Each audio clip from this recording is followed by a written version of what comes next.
Hello, I'm Roy Man of Merlin. Welcome to another Friday video.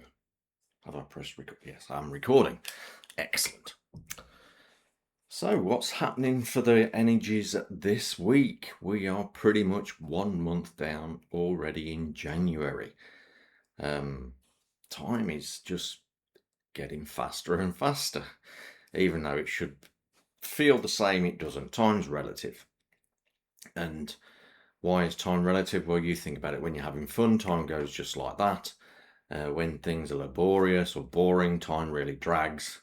For those that do work 9 to 5, those last 5 minutes before you clock out, they seem to be the longest minutes of the whole day. So the energies this week, anyway, moving on. Yes, the energies this week. Well, with coming to the end of January, I know that in the last few videos, it's all been about the tail end of the year of the snake and moving into that energy of the horse. And I will continue with that theme because these seem to be just the main energies around right now. These are the energies that I'm picking up on. And I just feel things are just starting to go quiet now. It's almost like we're in that pause phase before the switch over. So you may notice that all the hectic stuff has started to calm down in whatever dramas were really playing out in early January are now just starting to ebb away, sort of move to the background or start to end before the start of 2026 really begins. It's almost like that pause of breath before we go, right, once more into the breach, dear friend, if that's the correct saying. Something like that, anyway. And with being in that pause phase, this is a good time to just relax. Don't worry too much about what's gone on at the beginning of the year. It's all, it is also a very good time to plan for what you feel may be ahead. Now, hopefully it's not more of the same. If that's the case, there's still some lessons to be learned in those energies. If not, and if you're manifesting or looking forward or planning new goals for 2026, this is a time to just revisit, if you've already written them, revisit them, tweak them, see if that's definitely what you want, make any adjustments depending on how you've written it. So you're making sure you're writing in the positive rather than I don't want. It's more focused on what it is that you actually want to draw in for 2026. The same for any goals that you haven't written yet. This is definitely this weekend to be a great weekend to really set those intentions to pull some fantastic things in for you during this year. Because once the horse energy kicks in, it's going to start moving really fast. That energy is really going to be very rapid, and it's almost like hang on to your hats, hang on to your boots. So this is definitely probably your last opportunity to get it exactly right on how you want to write any manifesting or any goals that you want to plan. Write them down. You've got a whole weekend, so maybe just write it down in pencil, leave it for a couple of hours, let your subconscious and your intuition just tweak it, and then when you go back to it, you'll have some more ideas.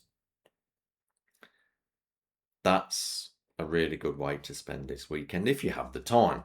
But time, again, time's an illusion to a certain degree. You can always generate time. You can always make time to do what's important, and setting your goals and setting an intention for what you really want in this 2026 is definitely a very important thing to do, because it sets the intention. It automatically overrules anything that you don't want, even though you don't focus on the things you don't want, because technically you're focusing on those things, so that's what you're going to draw in. And as I said, that horse energy is very helpful. So this is also a time to call in help. I've already noticed that already this year with clients, that some of the readings that I've done have basically said, look, we're doing things solo, but now it's time to call in help. Help's there available, and all you have to do is ask. There might be friends that you've never thought about might not be there to help that may offer their help, and definitely take that. If that's the case, take the help. Accept help is a form of self-love. It's not a form of weakness in any way, shape, or form. We are allowed help in our lives. We are allowed to allow the universe to escort you and uplift you and support you and all of those wonderful things. It just takes the pressure off and then makes you realize, wow, I can still achieve a lot of good things without feeling bad because I've asked for help. So that's definitely a big energy for 2026 in asking for help where maybe previously you didn't. Now I'm just going to tune in a second, see what else is coming in during this.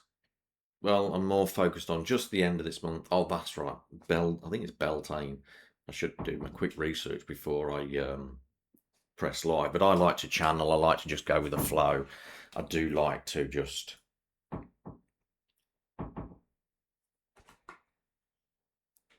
bear with me a second. I do like to.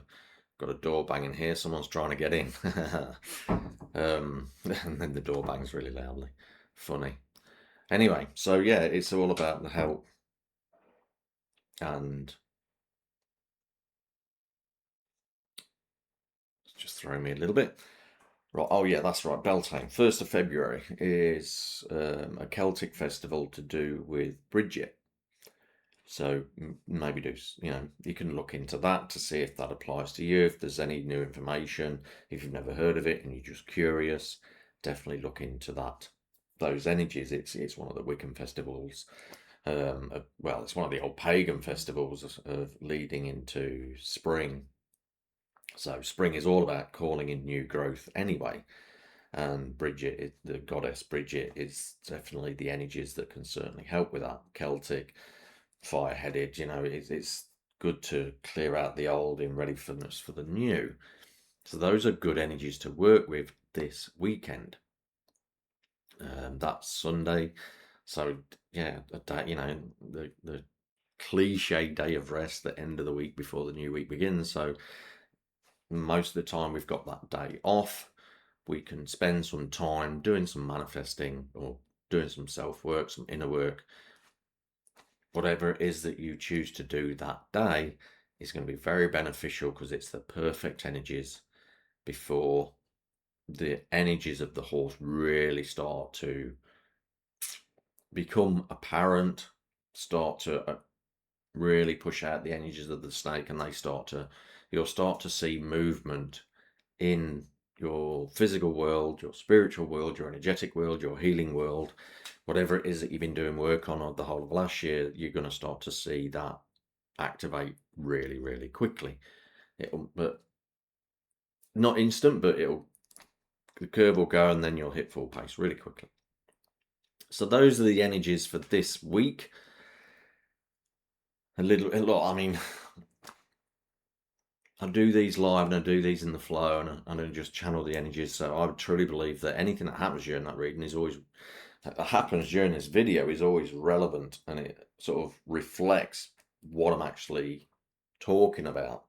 So that door getting ready to open, it's almost like, those opportunities are going to start knocking really soon. So listen to them, take them.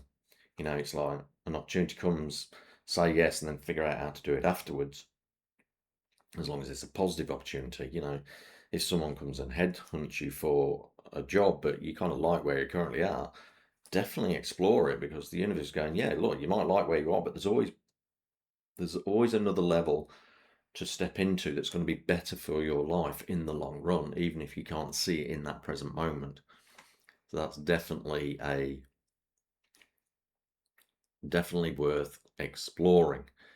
And they also create that pause, that, right, where am I? Because we're between two really powerful energies. So it is going to make us feel a little bit, oh, I'm in the snake, I'm in the horse, that flicking back and forth.